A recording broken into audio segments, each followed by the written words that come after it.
Good day, good night. Yeah, good night is the right word.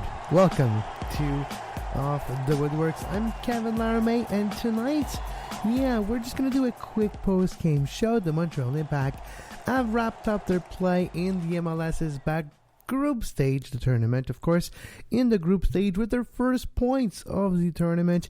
A win versus DC United 1-0 with a 34-yard goal by Saphir Taider. Yes, it was deflected by defender Felix Briand, but it was a on-target shot by Saphir Taider. Saphir Taider 3 goals in this tournament so far, tying Ayo Akinola as Golden Boot leader in this tournament so far. Who would have thought? Who would have thought that Taider would be maybe one of the Golden Boot of this tournament? We'll see still more to come for this tournament. Maybe more for the Montreal Impact, and I guess that's where we should start.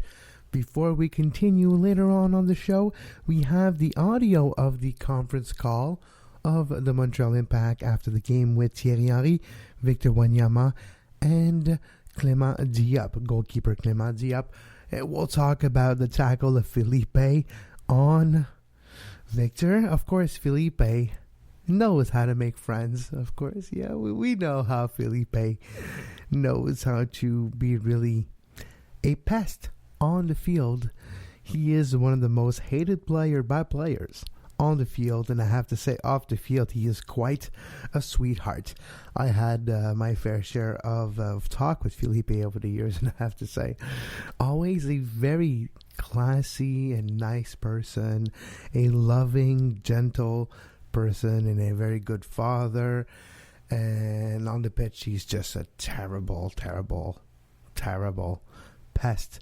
And I guess you just love to hate him. Victor Wanyama mentioned that he feels lucky to not be injured, and that Felipe should feel lucky to have finished the game, because it was maybe a red card foul by the former Montreal Impact player, former Vancouver Whitecap player also, now playing for DC United. We'll hear about Thierry Henry, but first of all, I'll give you a couple of thoughts on the game. I'm not going to dwell on it. It's already late, or maybe you're listening to this in the morning, so it's really early.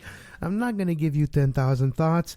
Zachary Brault-Guillard starting as right back. Finally, the world makes sense. It's okay. Cats and dogs hate each other again. Hell has unfroze over. Okay? So things are back to normal. Chaume and Piet are no more right back. No, it's not true. Chaume was playing right back later on in this game. But when we saw Zachary Brault-Guillard being subbed off and holding his left quad, that's where he was holding, and we saw a bandage there. We saw a big, deep bandage. Was that bandage the reason why he didn't start the last two games? Was that bandage the reason? And I didn't get the chance, unfortunately, to ask the question to Thierry Henry. Only a limited amount of questions were asked to Thierry Henry over the last couple of press conferences, just because there's only so many times in a day, so it's understandable. It's not, I don't mean to put any slight on Thierry Henry, but at least we got finally the answer to our question, which is maybe Zachary Brault-Guillard had a knock, an injury, something that prevented him from starting the first two games and only being available late in the game. Maybe that explains everything. Maybe that explains why we saw Shamit Chaume and why we saw Samuel Piet start at right back. Now it makes sense. I get it now. So Thierry Henry was talking about how he was really happy after the game against Toronto, but it's hard to come out there and talk to the media, even though he did. He said to say that, we busted this game, we played well, it was pretty, and, we lost the game. And he said, it wasn't pretty tonight, but, we found a way to win.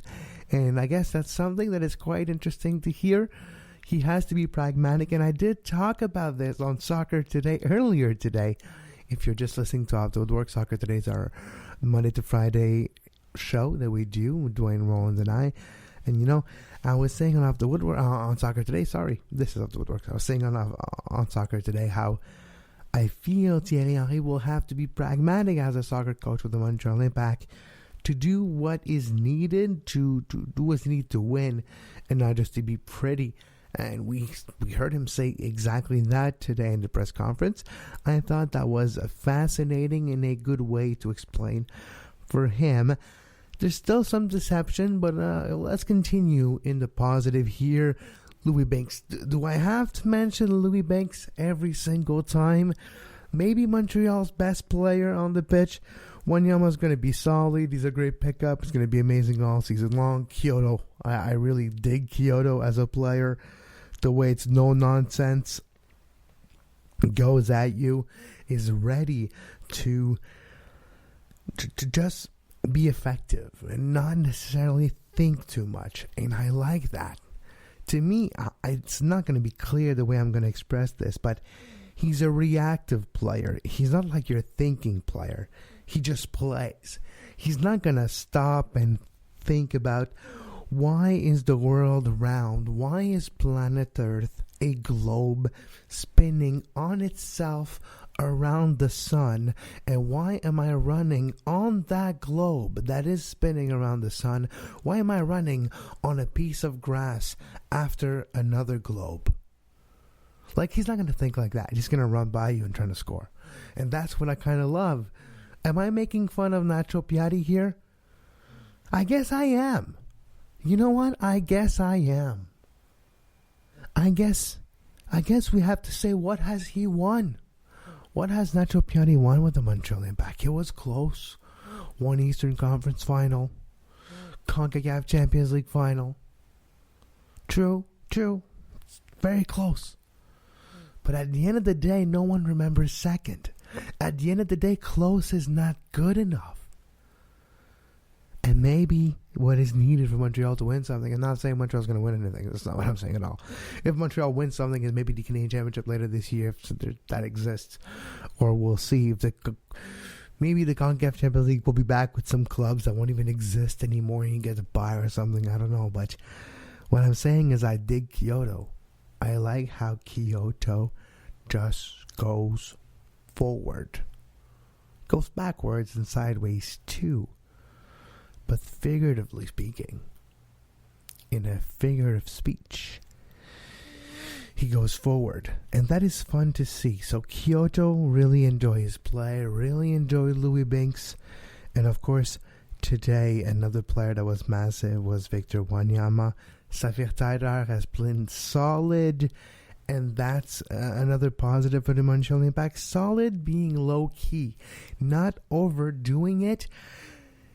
Taking these long shots from 34 yards, which, by the way, according to TSN statisticians, was the longest goal scored by a Montreal Impact player since Marco Donadel's 38-yard rocket scored in 2016 at Stade Saputo versus Toronto FC.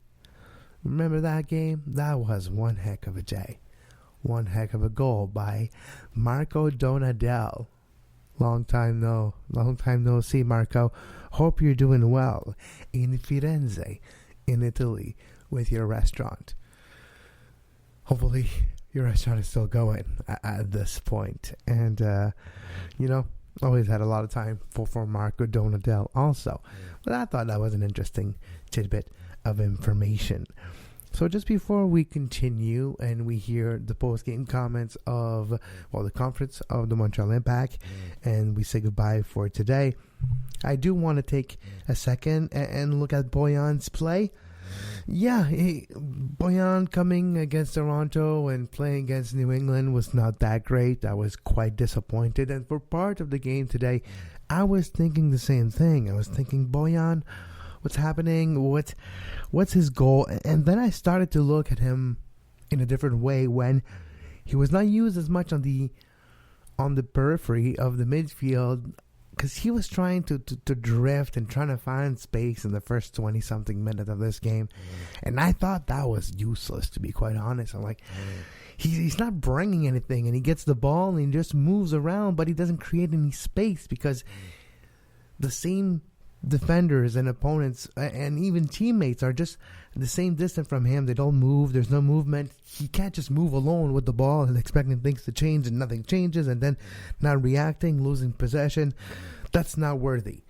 But then it evolved during the game. It evolved where at the 35th minute and then eventually in the second half especially, start seeing Boyan as like a midfielder that was just like getting the ball, turning around, finding someone to give the ball to in a safe way with not losing possession or momentum and movement with that ball, and then distributing and then finding ways to give it to Kyoto and then finding ways to open and then finding the overlap and slowly finding these triangles, these Barcelona triangles. Slowly we're starting to see them appear for the Montreal Impact in the final third. A few times in the second half we saw them appear, and Boyan was part of it. We saw sometimes it was Tada, with especially Kyoto, Boyan, Urruti hitting that post. Urruti should have scored that goal. Should have been 2-0. Not a bad game by Urruti, I have to say. Not enough of Jackson Amel to give a note or an impression on his game. He was there, created some movement late in that game, and that's all you can ask when you're subbed in at the 89th minute. But I thought it was a worthwhile win for the Montreal Impact, not only because it's a 1-0 win and it gives you 3 points and you have about a 60% chance of moving out of the group stage, but at this point it doesn't really matter. If we go back, and you'll hear Thierry Henry very soon talking about the 3 games of the group stage that count for the regular season and how with this win, 3 points, they place themselves in decent position in regular season. And let's look at it, not fully, not the entirety of the Eastern Conference and all that. No, let's just look at Montreal. They had 4 points after their first 2 games. They had a draw and a win. So now, after 5 games, they find themselves with 7 points. 2 win and a draw. 2 win and a draw. It's not too bad. 7 points out of 5 games. If you think about it, it's mid-table. So mid-table in MLS is a playoff spot, and that's all you can ask for, really. Especially in a shortened season like this, whatever the rest of the season end up looking like, whatever the fall end up looking like, if it's another type of run and gun tournament, we'll see if there's even the possibility of games in Canada. We can talk about how the Blue Jays and that decision by the federal government to not permit teams to come in on a daily basis to Canada to play baseball, if it does have ramifications on soccer, or maybe it won't, maybe because it's weekly or even bi-weekly, or you can even do it monthly if you kind of like, okay, one trip, we'll get a couple teams here and then we'll send them out. Maybe there's a better way to do it for soccer, but when you think about it, for baseball, it was refused by the Canadian federal government for the Blue Jays, and that will have ramifications on the 3 Canadian MLS teams. So what does the fall, what does the rest of the regular season look like? If you just play another 5 to 10 games to bring it to 15, 20 games. 20 games is what I heard is ideally what they're looking forward. If they're looking forward to 20 games, they can then maybe go to a playoff. So if you have 7 points out of 5 games, you extrapolate that times 4, you find yourselves with 28 points. 28 points, not bad after 20 games. Could be good for a playoff spot. So that's a good conversation that could be thought of. Anyways, we'll see what the fall looks like. But Thierry Henry seemed content. There's only so much we could tell and so many things we can deduce looking at someone's facial expressions behind a mask. But I think we can listen carefully to how he was talking about this victory, but especially this 3 points in the regular season and how important that is for him and for the Montreal Impact. So without further ado, let's listen to Thierry Henry's post-game comments, and then followed by Victor Wanyama and Clement Diop. As for me, Kevin Laramé, I will say goodbye for today. You can listen to our daily show Soccer Today for more tomorrow morning, and of course, every single day of the week. You can follow us on Twitter at KevLarame and at Soccer Today SPN at Off the Woodworkx here for this show. And as always, until next time, have a great soccer. Now, here's Thierry Henry, Victor Wanyama, and Clement Diop. Alors, bonsoir tout le monde. Bienvenue à cette vidéoconférence. On est avec l'entraîneur-chef Thierry Henry. Thierry, tu m'entends bien? Oui. Parfait. Alors, on y va de questions comme à l'habitude. Vous n'avez, s'il vous plaît, qu'à lever la main. Please push the raise hand button to ask a question. Première question, Olivier Tremblay, Radio-Canada. Oui, pardon, j'ai eu quelques problèmes. Thierry, vous m'entendez? Oui, bien sûr. Bon, parfait. Alors, maintenant que les 3 matchs de la phase de groupe sont joués, quel bilan tirez-vous de la progression qui a été réalisée de match en match? Et petite sous-question, avez-vous eu l'occasion de regarder comment Zach se sentait après la rencontre, après le petit pépin physique qu'il a eu en fin de match? Premièrement, on est monté en puissance pour l'instant dans le tournoi. Ça n'a pas été évident, comme je vous l'ai dit, contre la Nouvelle-Angleterre, comme vous aimez si bien dire. Après contre Toronto, je pense qu'on a la maîtrise du ballon et ça a été beaucoup mieux. On a fait quelques erreurs qui ont été très chères. Là aujourd'hui, ça a été aussi mieux en première mi-temps, un peu plus dur en deuxième, surtout au début de la deuxième. Ils auraient pu revenir au score. On a la frappe sur le poteau, mais aujourd'hui on s'est bien battu. Est-ce qu'on n'avait pas peut-être au premier match, peut-être par manque physique, manque de peut-être un peu de préparation, parce qu'on a repris un peu après quelques équipes, mais bon. À l'arrivée, on a bien répondu et vous savez bien aussi que maintenant on est obligé d'attendre pour voir si on passe au niveau du tournoi. Mais quand vous regardez le classement de la conférence Est, on s'est bien replacé. Merci Olivier. La prochaine question. Pardon, j'ai pas eu l'opportunité de le voir. Je sais pas, il faut que je vois avec les docteurs. Peut-être ils m'en diront plus. Prochaine question. Michel Lamarche de la presse canadienne. Bonjour Thierry, j'espère que vous m'entendez. Oui. Bien. Si vous aviez à utiliser quelques qualificatifs pour décrire votre état d'âme après le match d'aujourd'hui par rapport à la performance de vos joueurs, ça serait quoi? Déjà, comme j'ai dit un peu auparavant, on a bien gardé la balle en premier mi-temps, un peu moins bien en deuxième. Il fallait qu'ils reviennent, ils se sont créés 2 occasions. Clément a pu intervenir. On a la frappe de Maxi aussi sur le poteau, 2-3 actions qu'on peut un peu mieux gérer. Mais on s'est battu ce soir. Et puis le but est peut-être un peu chanceux, oui. Il est dévié, mais si tu frappes pas, tu peux jamais marquer. Et donc, on s'est retrouvé dans une situation où on avait travaillé ça à l'entraînement sur les corners, où on a libéré ça, fait rentrer et a frappé. Bon, elle est contrée, c'est vrai, encore une fois, je le répète. Mais quand tu te bats, la chance va toujours de ton côté. Donc voilà un peu ce que j'ai un peu dit aux joueurs après le match. Après, de l'autre côté, comme je dis bien souvent, va falloir attendre pour voir si on passe dans le tournoi.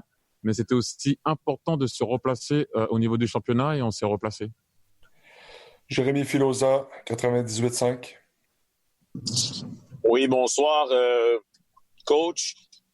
Bonsoir. 2 petites questions. Pourriez-vous nous parler un petit peu du sentiment qui habitait vos joueurs et vous-même dans le vestiaire après le match, après cette victoire? Et en fin de match, vous n'avez pas effectué les 2 derniers changements que vous aviez à votre disposition. À quel point il y avait de la nervosité à savoir est-ce que j'y vais, est-ce que je procède au changement, est-ce que les joueurs sont suffisamment sont-ils fatigués ou quoi que ce soit là? Pour commencer, la nervosité, c'est pas chez moi que vous allez trouver ça. Donc il y avait une équipe qui était en place, qui défendait bien, et de temps en temps, faut pas changer ça. Mis à part quand il faut le changer, bien sûr, si un joueur il est à bout. Donc on n'a pas changé ça et les gars ils ont bien tenu. Après, Jérémy, dans les vestiaires, quand tu gagnes, c'est toujours mieux que quand tu perds. Donc les gars étaient contents, ça rigolait un peu. Comme je le disais, n'oubliez pas quand même qu'il fallait se replacer en championnat. Les gens oublient que les points étaient aussi importants pour le championnat, bien sûr, pour pouvoir passer pour le prochain tour. Maintenant, on doit attendre, c'est plus dans nos mains. Mais au moins, on s'est replacé en championnat. Dernière question en français. Jean-François Théotonio de la presse. Oui, bonjour, Monsieur Henry. Petite question concernant l'action de Felipe là, qui a mis ses crampons sur Victor Wanyama. Qu'est-ce que vous avez pensé de cette action et de la conséquence qui s'en est suivie? Si vous voyez l'arbitre, demandez-lui. C'est son travail. Moi, je suis là pour parler de ce qui s'est passé dans le match. Donc voilà. In English now. Après, l'arbitre, c'est son job. In English now, Herb Zurkowski from the Gazette. Herb? Thank you, Pat, and good evening, Thierry. Some people would suggest that... Good morning. Good morning, yes. Some people would suggest that it wasn't always pretty tonight, and a lot of people, probably in the media, I must admit, probably were counting this team out. What do you think was the difference tonight? And if I could just ask you a quick second question, how difficult is it going to be for you now to sit back and wait your fate? First and foremost, it was pretty against Toronto, right? And we lost. Yeah. Very pretty against Toronto. We bossed them, but we lost. Today, I thought we had control of the ball for the first half. Second half, it was a bit more difficult. Obviously, they wanted to come back into the game, but we won. So that's the most important thing in the game. The other day, no one cried for us that we had the ball against Toronto the whole time, and we ended up losing the game. So you have to find a way to win, and today we did find a way to win. Like I said, I think I will say it and maintain it. In the first half, we had the ball. Second half was a bit more difficult. I would agree with you, but we ended up winning the game. And like I said, do not forget. Hopefully, we can carry on in this tournament. But if we don't, just look at the league. That's very important. That was very important for us, and to be back in the mix in Eastern Conference. That was very important too. Dylan Butler, next question. Thierry, along those lines, is this a little bit of validation for maybe what you see on the training pitch and the way the guys have worked to get this result tonight? Well, after all the talks and people talking about phase 1, phase 2, phase 3, you were 10 days behind teams, 10 days, a lot of teams have to deal with that, so it is what it is. What we didn't have in the first game, we had today. What was annoying is against Toronto, it's difficult to claim that you have the ball and you boss the game when you end up losing the game. It's difficult to come out here and say it, although I did. I don't mind. Today was a different way of playing at times in the second half. I will agree with you, not in the first half. But yes, it's always better when the guys can wake up in the. Usually we're sleeping at that time, but when the guys can wake up with a win, you work a bit better, you smile a bit better, you wake up a bit better. So that's always better, yeah. And last question, Michael McCall from AFTN. Michael. Good morning, Thierry. I know it's a kind of false environment really in the bubble in a lot of ways, but what can you take or what have you learned about your team over these 3 matches? I prefer when the team acts or does ask question early, but today or this morning, however, they showed me that they can respond. It wasn't pleasant, it wasn't pretty in the second half, but we hung in there. We stayed tight, and we kept the result that we needed to see if we can go through the tournament and to go back in the mix, like I keep on saying again, in the league. So that was very important. Merci beaucoup, Thierry. Thank you. Vous. Dormez bien. Alors, on est présentement avec le gardien Clement Diop and midfielder Victor Wanyama. Please push the raise hand button to ask a question. S'il vous plaît, levez la main pour poser une question. En spécifiant à qui s'adresse votre question. Kevin Laramé pour commencer. The question is for Victor. Victor, how would you describe that tackle, Felipe, on you, and how do you feel right now? Yeah, the tackle, I think he was nowhere near the ball, and I think he was a dangerous tackle. So I think he's lucky to stay on the pitch. So I'm also lucky that I'm okay. And I will move on from that. Herb from the Gazette. Thank you, Pat, and thanks to both of you. Clement, could you just comment on those 2 saves that you made in the second half, and how difficult for either of you? How difficult is it going to be now to sit back and wait to learn the team's fate? Well, it's not really hard to wait because we knew we had to win to stay alive in this tournament. But like the coach said earlier as well, like those points were very important for the league because now we're in the first part of the table, so we are a playoff contender. And this is our target this season. We want to be in the playoff. We want to make a run, obviously. So we got to keep walking and push that way. Herb, you had a second question? Yes. I just wanted him to comment on those two spectacular saves you made in close proximity in the second half, the two leg saves. Well, I made 2 kick saves tonight, but the most important was the team. Like, I'm sure Remy won't be happy about the first one because I'm pretty sure he will tell me to put my hands on it. But the most important is to make the save, and the team score a goal, and we won because we score a goal. We didn't win because like I made saves. Like, we can't win game if we don't score. So the credit is to the team. Everybody fought for each other tonight, and we saw a team. The guys that came in gave everything as well. So credit to everybody tonight. Like, we are very happy with the win and the 3 points tonight. En français, Jérémy Filosa du 98.5. Yes, hello, Victor. The things seem to slowly start gelling with you guys in the midfield. We can see the progress game to game. Do you feel like the chemistry is slowly starting to settle in with you guys now getting used to playing together? Yeah, we've been working hard in training, and it has not been easy for us, playing the 2 first games and also losing, but we are a good group. We always want to take the positives from the game, and we learn quickly.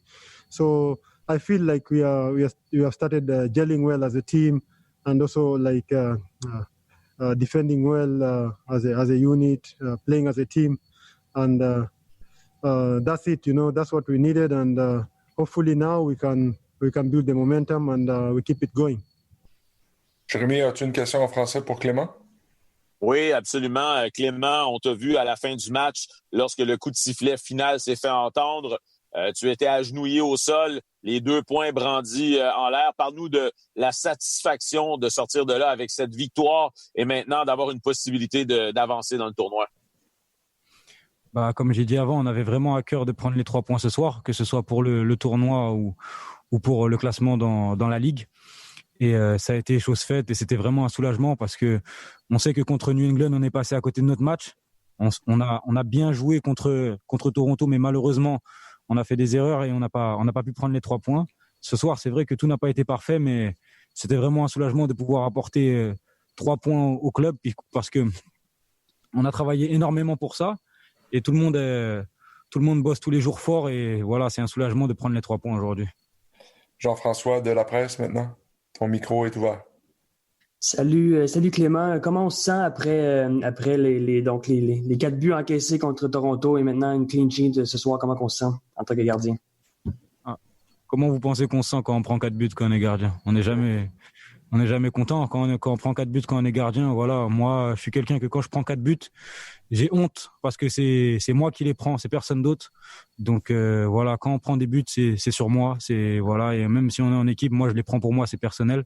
Et bien sûr, je suis satisfait quand j'en prends pas, mais ce sera toujours le plus important, ce sera de gagner. Et aujourd'hui, comme on a gagné, on aurait gagné 2-1, j'aurais été très content aussi, donc il n'y a pas de souci. Peut-être une dernière question, Gavino, IMFC Radio. Gavino, ton micro est ouvert maintenant. Clément, ma prochaine question est simple. Écoute, une belle victoire de l'Impact de Montréal aujourd'hui, 1-0. À la 70e minute, DC United qui a fait 2 changements offensifs avec Higuaín et Ola Kamara.